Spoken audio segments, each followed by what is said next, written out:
오늘의 말씀은 사도행전 1장 4절에서 9절입니다. 사도와 함께 모이사 그들에게 분부하여 이르시되 예루살렘을 떠나지 말고 내게서 들은 바 아버지께서 약속하신 것을 기다리라. 요한은 물로 세례를 베풀었으나 너희는 몇 날이 못되어 성령으로 세례를 받으리라 하셨느니라. 그들이 모였을 때 예수께 여쭈어 이르되 주께서 이스라엘 나라를 회복하심이 이때이니까 하니 이르시되 때와 시기는 아버지께서 자기의 권한에 두셨으니 너희가 알 바 아니요 오직 성령이 너희에게 임하시면 너희가 권능을 받고 예루살렘과 온 유대와 사마리아와 땅끝까지 이르러 내 증인이 되리라 하시니라. 이 말씀을 마치시고 그들이 보는데 올려져 가시니 구름이 그를 가리어 보이지 않게 하더라. 아멘. 할렐루야. 무더운 여름이면 누구나 뜨거운 장소는 피하게 됩니다. 그리고 차가운 음식, 시원한 곳을 찾아가게 되죠. 그러나 이 시간만큼은요, 우리가 예배하는 이곳에서만큼은 뜨거움을, 또 가슴 떨림을 두려워하지 마시길 바랍니다. 또 불편해하지도 마시길 바랍니다. 말씀 듣는 우리 심령을 성령께서 뜨겁게 하실 것이고요, 아픈 마음, 지친 생각들까지 하나님 주시는 그 따뜻한 감동으로 다 녹아내릴 것입니다. 그렇게 이 시간이 성령 충만의 시간이 될 줄 믿습니다. 감독님께서는 지금 12명의 일행과 함께 모잠비크에 머물고 계십니다. 봉헌팀은 지난주 중에 우리가 기억하고 있죠. 모잠비크에서 태풍 피해를 입었던 베이라와 또 떼떼 지역을 방문했고요. 그리고 지금은 모잠비크의 수도 마푸투에서 일정을 소화하고 있습니다.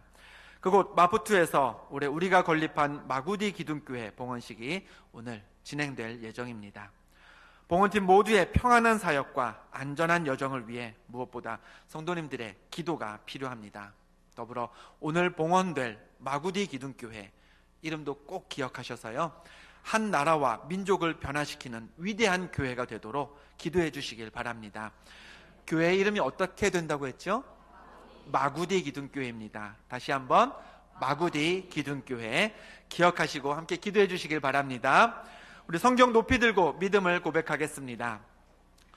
저는 예수 믿어 구원받았습니다. 저는 예수 믿어 하나님 자녀 되었습니다. 저는 예수 믿어 천국 백성 되었습니다. 하나님께서 선물로 주신 오늘 하나님 말씀으로 가르침을 받습니다. 눈을 열어 주의 법 안에 있는 놀라운 진리를 보고 깨닫게 하소서. 아멘으로 순종하여 하나님께 영광 돌리는 삶 되게 하소서. 아멘. 고백한 대로 사시기를 축원합니다. 십자가를 지셨으나 3일 만에 부활하신 예수님은 부활 후에 40일 동안 세상에 계시면서 제자들에게 하나님 나라의 일을 가르치셨습니다. 이후에 하늘로 올라가시기 전에 예수님은 제자들에게 이렇게 말씀하셨죠. 그들에게 분부하여 이르시되 예루살렘을 떠나지 말고 내게서 들은 바 아버지께서 약속하신 것을 기다리라. 성경은 예수님이 제자들에게 분부하셨다라고 했습니다. 분부가 무엇인가요? 윗사람이 아랫사람에게 내리는 명령이나 지시를 뜻합니다. 즉 예수님은 제자들에게 단순한 조언을 하셨던 게 아니고요, 괜찮은 제안을 하셨던 것도 아니었습니다. 너희는 이렇게 해야만 한다라고 명령하셨던 것이죠. 무엇을 명령하셨나요? 아버지께서 약속하신 것을 기다리라고 명령하셨습니다. 아버지께서 곧 하나님께서 약속하신 것, 다시 말해 제자들이 기다려야 할 그 대상이 무엇이었습니까? 이어지는 본문 5절에 나타나 있습니다. 너희는 몇 날이 못되어 성령으로 세례를 받으리라 라고 했습니다. 제자들은요, 곧 오실 성령님을 기다려야 했습니다. 그럼 궁금해지는 게 또 있습니다. 제자들은 왜 성령을 기다려야 했을까요? 오늘 본문 8절을 보면 예수님은 성령 받은 후에 제자들이 해야 할 일을 이렇게 알려주셨습니다. 우리 같이 한번 읽어봅니다. 오직 성령이 너희에게 임하시면 너희가 권능을 받고 온 예루살렘과 온 유대와 사마리아와 땅 끝까지 이르러 내 증인이 되리라. 예수님은 제자들이 성령의 임재를 경험한 후에 증인이 되기를 바라셨습니다. 다른 증인이 아니라 내 증인, 곧 예수님의 증인이 되라고 하셨던 거죠. 제자들은 예루살렘과 온 유대와 사마리아와 땅 끝까지 이르러 예수님의 행적과 죽음 또 부활까지 전할 그 예수님의 증인이 되어야 했는데, 그 일을 위해서 제자들에게는 성령이 임해야 했던 겁니다. 성령이 임해서 성령의 권능을 받아야 증인으로 일할 수가 있었던 것이죠. 그렇게 제자들을 증인 삼기 위해 예수님은 예루살렘을 떠나지 말아라, 그곳에서 성령을 기다려라 하고 분부하셨던 것입니다. 증인은요, 법적인 용어입니다. 우리말 사전은 증인을 이렇게 풀이합니다. 법원 또는 법관에 대하여 소송 당사자가 아니면서 법원의 신문에 대하여 자기가 경험한 사실을 진술하는 사람이라고 했습니다. 풀이 자체도 쉽진 않지만요, 핵심은 이겁니다. 증인은 자기 경험을 진술하는 사람이다 라는 거죠. 거꾸로 말하면요, 진술하지 못하는 사람은 증인이 될 수 없습니다. 아무리 중요한 사실을 눈으로 보았다라고 해도요, 또 아무리 귀한 정보를 귀로 들었다 해도 보고 들은 사실을 말할 의지가 없다면, 또 말할 의지는 있어도 사실을 설명하거나 자기 의사를 표현할 능력이 없다면 그 사람은 증인이라 할 수 없는 거죠. 본문에서 예수님은 제자들에게 증인이 되라 하셨고, 그 일을 위해 성령을 기다려라 라고도 하셨습니다. 예수님의 분부대로요, 제자들은 오순절 날에 성령을 받았습니다. 그렇다면 이제는 무슨 차례인가요? 증인이 되어야 할 차례였습니다. 자신이 보고 들은 것을 말하는 사람이 되어야 했던 거죠. 사도행전 2장 4절 말씀은요, 성령 충만함을 받았던 제자들이 이 증인의 역할에 얼마나 충실했는지를 전하고 있습니다. 우리 화면을 보고 다 함께 읽어봅니다. 그들이 다 성령의 충만함을 받고 성령이 말하게 하심을 따라 다른 언어들로 말하기를 시작하니라. 아멘. 성령 충만함을 받은 제자들이 가장 먼저 했던 게 무엇이었습니까? 다른 언어들로 말하는 것이었습니다. 비록 우리가 읽었던 이 사도행전 말씀에는 제자들이 서로 다른 언어로 무엇을 말했는지는 밝히고 있지 않지만, 우리는 성령 충만함을 받은 제자들이 각기 다른 언어로 무슨 얘기를 했을지를 상상해 볼 수는 있습니다. 무슨 얘기 했을까요? 예수님 이야기를 했을 겁니다. 예수님이 하나님의 아들이심을 말했을 테고요, 그분이 십자가를 지셨다가 부활하셨음을 이야기했을 것이며, 지금도 살아서 하나님과 함께 계심을 그들은 증언했을 겁니다. 왜죠?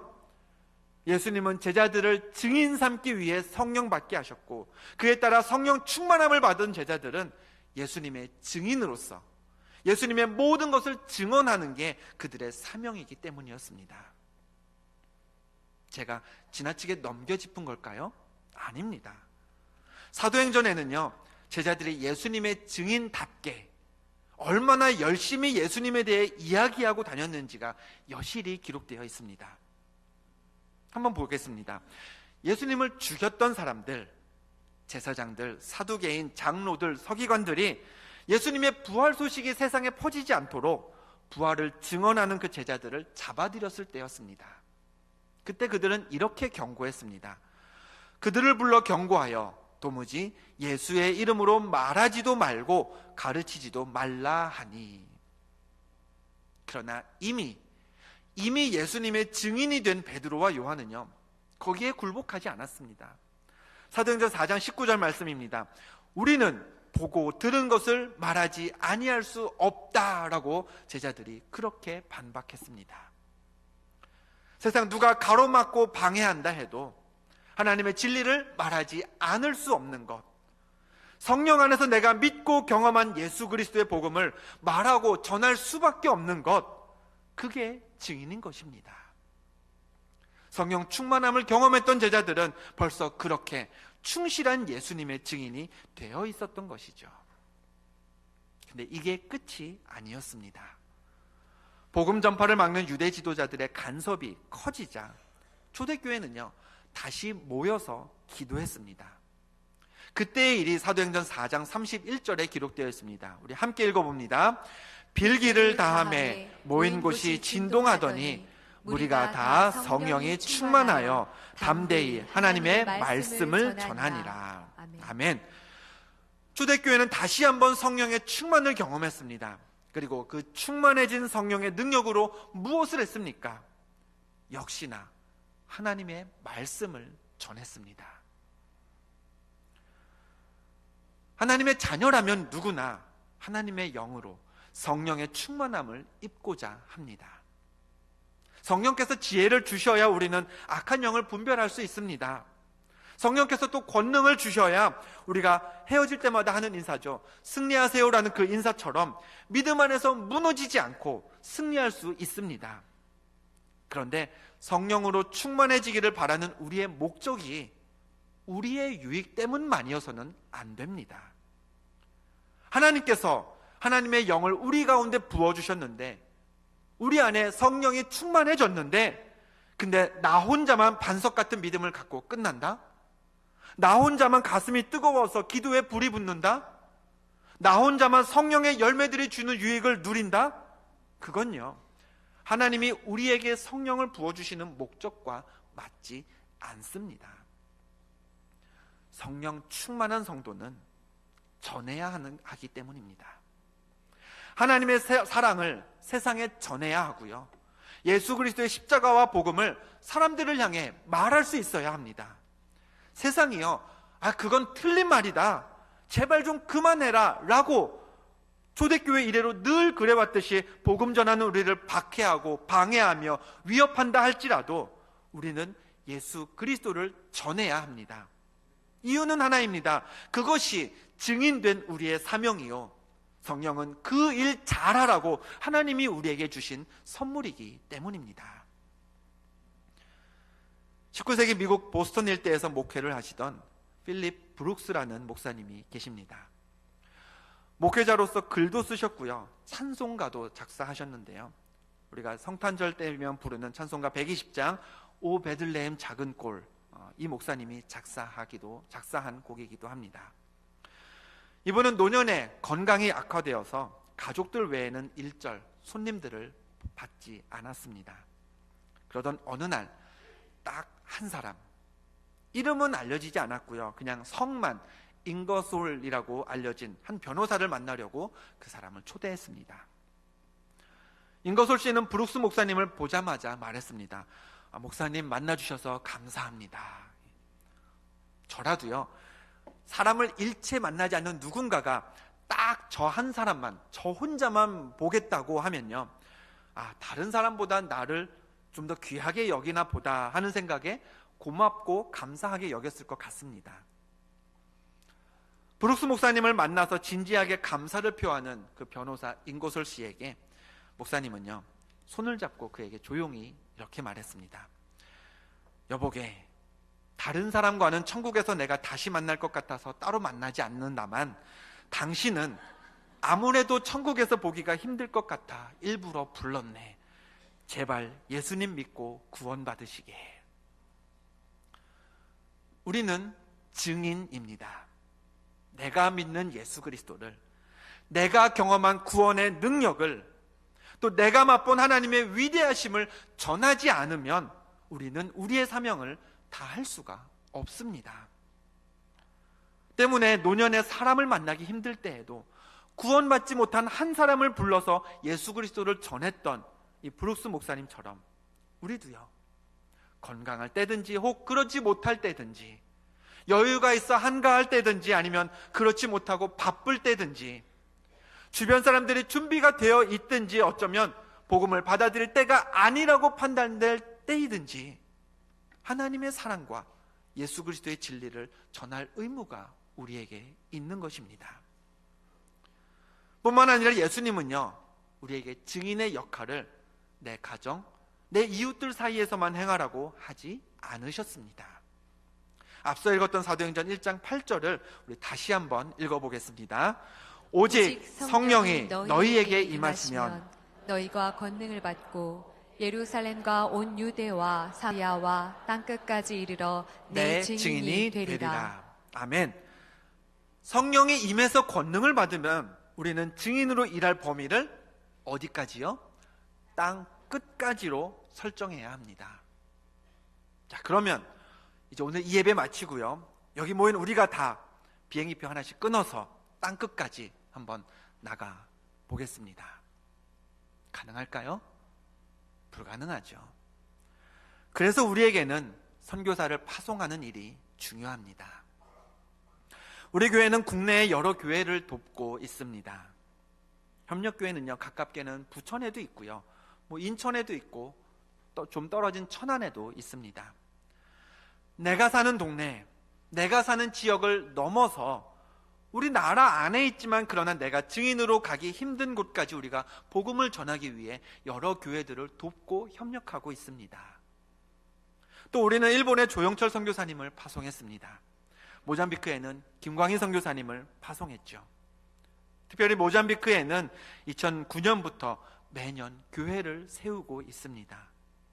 올해도 바로 오늘 모잠비크에 세워지는 12번째 기둥교회 마구디 기둥교회가 봉헌됩니다. 무엇 때문에 우리가 이런 일을 매년 해나가고 또 힘써 기도하고 있을까요? 우리가 열방으로 땅끝까지 나가서 전해야 하는 예수 그리스도의 증인이기 때문에 그렇습니다. 마구디 기둥교회 봉헌팀이 이번 주 중에 돌아오면 다가오는 8월에는요 또 다른 증인들 12명의 청년들이 모잠비크 단기 선교를 떠납니다. 이번에 청년들이 준비하는 단기 선교는요 그냥 선교지를 돌아보고 오는 선교 여행이 아닙니다. 무엇인가를 보고 배워오기 위한 비전 트립도 아닙니다. 모잠비크에는요 이 어린이들을, 다음 세대들을 신앙적으로 가르칠 만한 현지인 지도자들이 흔치 않습니다. 그래서 교회 학교 교사를 세우기가 어렵습니다. 우리 김광희 목사님 혼자서 여러 교회의 모든 아이들을 다 상대하는 것도 불가능하죠. 그래서 현지에서 진행하기 어려운 어린이 성경학교와 또 성경 캠프를 우리 교회 청년들이 거기까지 가서 진행하게 됩니다. 물론 말은 잘 안 통할 겁니다. 그러나 사도행전 2장에도 기록된 것처럼 오순절 날에 성령이 임했을 때 사람들은요 다른 언어들로 말하기 시작했습니다. 성령 충만한 우리 청년들이 증인이 되어서 사역한다면 다른 언어를 통해서도 복음은 전파될 줄로 믿습니다. 혹시 기억하십니까? 지난 주일에는 우리 남선교회에서 성도님들께 아이스크림을 나눠드렸지만 그보다 앞서 지난달에는요 단기 선교를 준비하는 청년들이 아이스크림을 판매했었습니다. 네. 사진 보니까 좀 기억나시나요? 전혀 안 나시나요? 예. 6월 23일 모습이었습니다.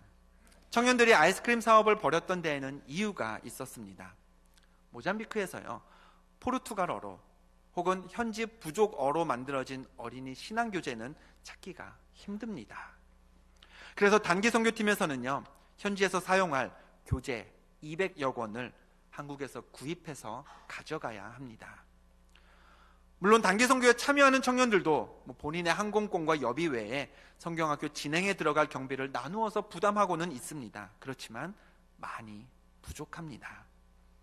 그런 상황에서 감사하게도 성도님들께서 아이스크림을 많이 구입해 주신 덕분에 이와 같은 교재를 넉넉하게 구입할 수 있게 되었습니다. 글씨는 거의 없고요. 이렇게 그림과 스티커를 이렇게 붙이면서 성경을 공부할 수 있게 되어 있어서요. 언어가 다른 모잠비크이지만 그러나 무리 없이 사용할 수 있으리라 여겨집니다.